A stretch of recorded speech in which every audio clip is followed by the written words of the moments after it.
చూడు చెల్లెమ్మా, ఎప్పుడూ లేనిది బావగారి నడకలో తేడా కనిపిస్తుంది, నవ్వులో తేడా కనిపిస్తుంది. ఏమిటి విశేషం? రోజు మీ బావగారి మొహంలో విషాదం చూడలేక కాస్త నవ్వయ్య బాబు అని ఆ దేవుడు సలహా ఇచ్చుంటాడు.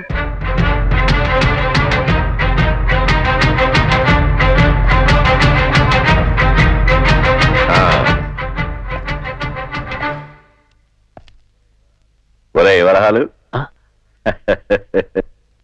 అయ్యా, ఎప్పుడూ లేనిది ఇంత ఆనందంగా ఉన్నానని ఆశ్చర్యంగా ఉందా? ఇన్నేళ్లకా దేవుడు నన్ను కరుణించాడురా. ఇన్నేళ్లు నాకెవరూ లేరని తప్పించాను, తలడిల్లాను. కానీ ఇప్పుడు నా వారసుడు, నా వంశాంకురం ఇక్కడే ఈ ఊళ్ళోనే ఉన్నాడని తెలుసుకున్నాను. వాణ్ణి తీసుకొచ్చి ఈ ఆస్తికి, ఈ జమీందారికి మహారాజుని చేస్తాను. ఇంతకీ వాడెవడో తెలుసా బావా? ఇన్నాళ్ళు మనందరి కళ్ళ ముందు అనాథగా తిరిగిన రాముడు.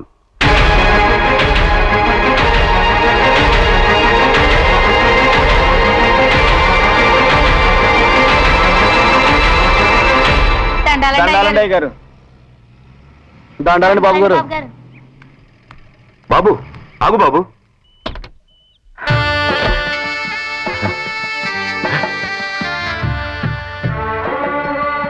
కన్న కొడుకు కళ్ళ ముందే తిరుగుతున్నా, తెలుసుకోలేని అజ్ఞానంలో ఇన్నేళ్లుగా బ్రతుకుతున్నాను. అవును బాబు, నాకే విషయం ఈ రోజే తెలిసింది. నేను నీ కన్న తండ్రిని. నువ్వు నా బిడ్డవు బాబు, నా బిడ్డవి. అవును బాబు. ఇంకొకసారి నాన్న అని పిలువు.